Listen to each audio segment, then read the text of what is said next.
Halo Sobat Kemenhub, udah pada tahu belum kalau di Satuan Pelayanan Terminal Tipe A Bangga Bangun Desa Cilacap, Jawa Tengah, nanti rencananya akan menggunakan Terminal Online System atau TOS. Apa itu Terminal Online System? Yuk disimak!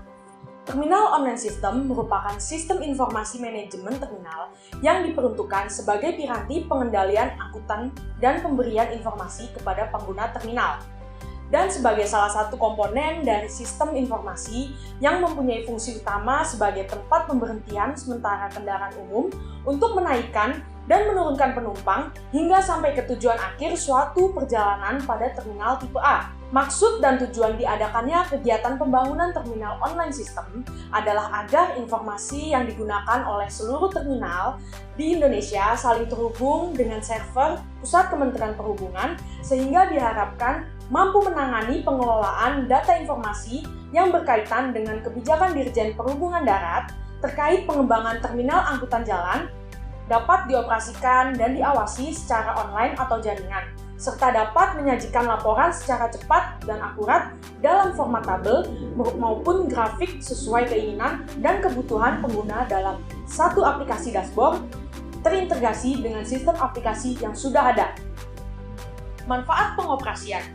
Bagi pengguna terminal bus, yang pertama, mendapat informasi tentang trayek atau tarif atau nomor kursi secara real-time, memesan tiket bus melalui web atau mobile secara real-time. Yang kedua, membeli tiket di berbagai tempat seperti web atau mobile, atau loket atau digital kios. Yang ketiga, langsung naik bis menggunakan e-tiket atau kode QR.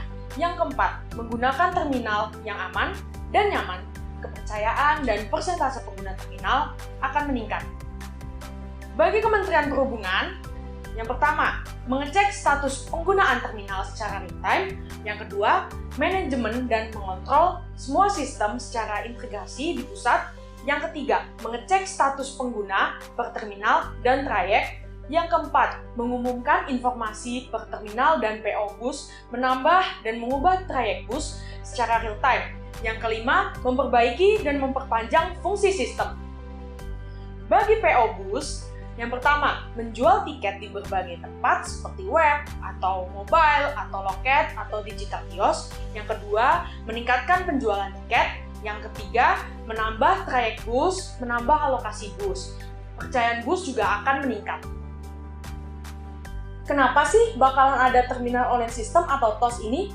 Ya, berdasarkan Keputusan Menteri Perhubungan Republik Indonesia Nomor KM 140 Tahun 2021 tentang Program Percepatan atau Quick Wins Reformasi Birokrasi Kementerian Perhubungan tahun 2021, Program Percepatan atau Quick Wins Reformasi Birokrasi Kementerian Perhubungan sebagaimana dimaksud dalam diktum pertama, yang mana salah satunya terdiri atas Program Terminal Online System atau TOS. Kemudian, Keputusan Direktur Jenderal Perhubungan Darat Nomor KP DRJD 3171 tahun 2021 tentang Pedoman Teknis Sistem Informasi Manajemen Terminal Penumpang Angkutan Jalan. Sistem informasi manajemen terminal penumpang angkutan jalan secara digital diselenggarakan melalui digitalisasi terminal penumpang angkutan jalan berbasis online yang disebut Terminal Online System atau TOS. Terminal Online System atau TOS diintegrasikan dengan pusat data Direktorat Jenderal Perhubungan Darat, Unit Pelaksana Uji Berkala Kendaraan Bermotor, Dinas Perhubungan Provinsi, Dinas Perhubungan Kabupaten atau Kota, Badan Pengelola Transportasi Jabodetabek atau BPTJ, dan terminal penumpang lainnya. Pemantauan kegiatan terminal yang diintegrasikan pada pusat data dilakukan secara online. Sistem informasi manajemen terminal penumpang angkutan jalan harus diperbarui paling lama 5 tahun sekali oleh penyelenggara terminal atau sesuai dengan kebutuhan. Kemudian, Terminal Online System atau TOS bisa untuk apa aja sih? Ya, yang pertama, e-ticketing. E-ticketing ini akan terkoneksi kepada sistem DIPAS. TOS e-ticketing adalah tempat penampungan data statistik penumpang bus di dalam terminal, mulai dari pemesanan tiket secara langsung di dalam terminal atau go-show, hingga proses check-in calon penumpang guna mendapatkan tiket resmi dan QR Code untuk membuka akses turnstile gate atau swing gate bagi disabilitas. Yang kedua, perizinan trayek.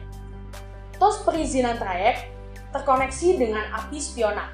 TOS ini berguna untuk yang pertama, mendata berapa jumlah bus yang harus masuk ke dalam sebuah terminal, dan yang kedua, mendata berapa jumlah bus yang telah masuk ke dalam sebuah terminal. Yang ketiga, verifikasi bus yang akan masuk ke terminal melalui gate di pintu kedatangan bus. Dan yang keempat, sebelum masuk terminal, bus akan diidentifikasi izin trayeknya melalui sistem image processing, dan apabila bus bermasalah dengan izin trayeknya, maka bus tidak dapat masuk terminal. Yang ketiga, manajemen building.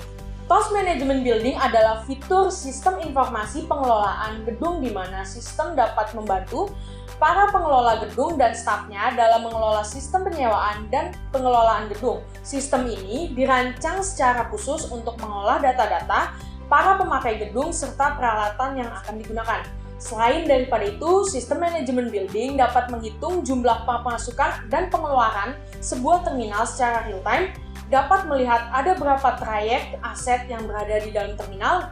TOS Management Building akan terkoneksi dengan API sistem yang sudah ada. Dan yang keempat, RAM check, digunakan untuk mendata hasil RAM check bus yang akan berangkat. Yang kelima, monitoring KIR. TOS KIR terkoneksi dengan API sistem Electronic Blue. TOS ini sebagai penunjang dari TOS perizinan trayek. Jika bus telah lolos dalam verifikasi TOS perizinan trayek, maka verifikasi selanjutnya adalah pengecekan KIR bus. Jika KIR bus sudah expired, maka bus tidak akan dapat masuk ke dalam terminal. Lalu ada HRM. HRM Web Base yang ini adalah TOS HRD, yang mana data human resource dalam terminal, di mana mencakup mulai dari staff hingga security, semua terdata dalam TOS HRD ini. Layaknya sistem HRD dalam perusahaan, TOS HRD mencakup semua kebutuhan HRD di dalam terminal seperti pembuatan SPK, F-form, permintaan cuti, dan lain sebagainya. Sistem HRM ini juga terkoneksi dengan fingerprint dan dapat digunakan sebagai bank data untuk staf dan karyawan terminal, ijazah, KTP, dan lain-lain. Dan yang terakhir nih, ada image processing gate. Verifikasi data bus saat kedatangan dan keberangkatan melalui barrier gate. Berikut skema kedatangan bus berbasis elektronik terminal. Jika lolos izin trayek dan monitor KIR, maka akan dapat masuk gate. Kemudian, berikut skema keberangkatan bus berbasis e-terminal. Jika tidak lolos RAM check, maka bus tidak dapat berangkat. Di dalam e-ticketing nanti, ada vending machine yang mana penumpang memilih jenis check-in akap atau AKDP. Lalu, untuk tiket online, masukkan kode PNR dari Dipas dan cari tiket. Kemudian, untuk tiket offline, silakan klik bagian tiket offline. Lalu, masukkan data sesuai kebutuhan, silakan print. Kemudian mendapatkan boarding pass, yang mana lalu penumpang menuju gate people untuk scan tiket, boarding pass, kemudian menuju ruang tunggu untuk selanjutnya naik bus jika sudah tersedia. Demikian yang dapat saya sampaikan. Salam Matra Darat, terima kasih.